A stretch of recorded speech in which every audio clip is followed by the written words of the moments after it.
ഇപ്പോൾ ഒരു വലിയൊരു പ്രധാനപ്പെട്ട ഒരു വാർത്ത വരുന്നുണ്ട്, അതിലേക്ക് പോകാം.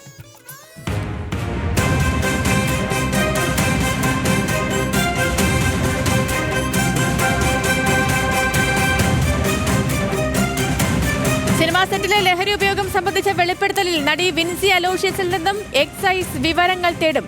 പ്രാഥമിക അന്വേഷണം നടത്തുന്നതിന്റെ ഭാഗമായാണ് വിവരശേഖരണം. നടി പരാതി നൽകിയാൽ മാത്രം എക്സൈസ് കേസെടുത്തേക്കും. സഹിൻ ആന്റണി ചേരുന്നു കൊച്ചിയിൽ നിന്ന്. സഹിൻ, ഒന്നിച്ചഭിനയിച്ച ചിത്രത്തിൽ നിന്ന് നായക നടനിൽ നിന്ന്, കേന്ദ്ര കഥാപാത്രത്തിൽ നിന്നും ലഹരി ഉപയോഗിച്ച നടനിൽ നിന്നും മോശം അനുഭവം നേരിട്ടു എന്നായിരുന്നു നടി വിൻസി അലോഷ്യസ് സമൂഹ മാധ്യമങ്ങളിലൂടെ വെളിപ്പെടുത്തിയത്. ഇതിന് പിന്നാലെയാണ് ഇപ്പോൾ എക്സൈസിന്റെ നടപടി വരുന്നത്. പക്ഷേ വിൻസി പരാതി നൽകിയാൽ മാത്രം നടപടി, അങ്ങനെയാണല്ലേ? സേതു, അതങ്ങനെയാണ്. കാരണം ഇതൊരു ലഹരി കേസാണ്. പ്രത്യേകിച്ചും ലഹരി കയ്യിൽ നിന്ന് കണ്ടെത്തുകയോ അല്ലെങ്കിൽ അതിൻ്റെ അംശം ഈ ശരീരഭാഗങ്ങളിൽ എവിടെയെങ്കിലും നിന്ന് പരിശോധനയിൽ ലഭിക്കുകയോ ചെയ്താൽ മാത്രമേ അന്വേഷണ ഉദ്യോഗസ്ഥർക്ക് നടപടിയുമായി മുന്നോട്ട് പോകാൻ കഴിയുകയുള്ളൂ.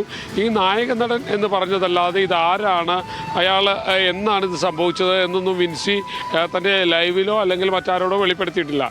ഇതിൻ്റെ അടിസ്ഥാനത്തിൽ തന്നെ ഒരു കേസെടുക്കുക ഇപ്പോൾ പ്രായോഗികമല്ല. പകരം എക്സൈസിൻ്റെ കൊച്ചി യൂണിറ്റ് അവർ വിൻസിയിൽ നിന്ന് വിവരങ്ങൾ തേടാൻ തീരുമാനിച്ചിട്ടുണ്ട്. അങ്ങനെ വിവരങ്ങൾ തേടുമ്പോൾ വിൻസി ഇത് സംബന്ധിച്ചുള്ള വിവരങ്ങൾ കൈമാറുകയും കൂടുതൽ തെളിവുകൾ കൈമാറുകയും, അതല്ലെങ്കിൽ വിൻസിക്ക് ഏതെങ്കിലും തരത്തിലുള്ള പരാതി ഉണ്ടെങ്കിൽ സ്വാഭാവികമായും എക്സൈസിൻ്റെ നടപടിയിലേക്ക് കടക്കാം.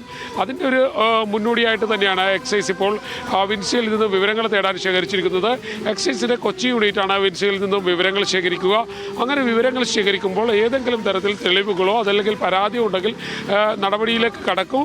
അങ്ങനെ വരികയാണെങ്കിൽ വലിയ റെയ്ഡുകളിലേക്കും വലിയ പരിശോധനകളിലേക്കും എക്സൈസ് സംഘം നീങ്ങേണ്ടതായി വരും. നേരത്തെ തന്നെ സിനിമാ സെറ്റുകളിൽ ഒരു പരിശോധന എക്സൈസും ഒപ്പം തന്നെ പോലീസും ലക്ഷ്യം വെച്ചിരുന്നതായിരുന്നു. ഇതിനിടയിലാണ് നടി വിൻസി അലോഷ്യസിൻ്റെ ഇത്തരത്തിലുള്ള ഒരു വെളിപ്പെടുത്തൽ കൂടി ഉണ്ടായിരിക്കുന്നത്. ഇതെല്ലാം പരിഗണിച്ചുകൊണ്ട് തന്നെ എക്സൈസ് നടപടികളിലേക്ക് നീങ്ങും. സേതു, ശരി സഹിൻ, അതായത് ഒരു ഇടവേളയ്ക്ക് ശേഷം വീണ്ടും പോലീസിന്റെ എക്സൈസിന്റെ ഒക്കെ അന്വേഷണം സിനിമാ സെറ്റുകളിലേക്കും ലഹരിയുമായി ബന്ധപ്പെട്ടൊക്കെ നീങ്ങുകയാണ്. ശരി, ഓക്കെ സഹിൻ. അപ്പോൾ വിൻസി അലോഷ്യസിന്റെ ഈ ഫേസ്ബുക്ക് പോസ്റ്റിൽ നിന്ന്, ആ ലൈവിന് പിന്നാലെ ഇപ്പോൾ എക്സൈസ് വിൻസി അലോഷ്യസ് പരാതി നൽകിയാൽ നടപടിയിലേക്ക് കടക്കാം എന്ന വിവരം വരുന്നു. ഇതാണ് ഇതുമായി ബന്ധപ്പെട്ടുള്ള പുതിയ അപ്ഡേറ്റ്. വിവരങ്ങൾ നൽകുകയായിരുന്നു സഹിൻ ആന്റണി.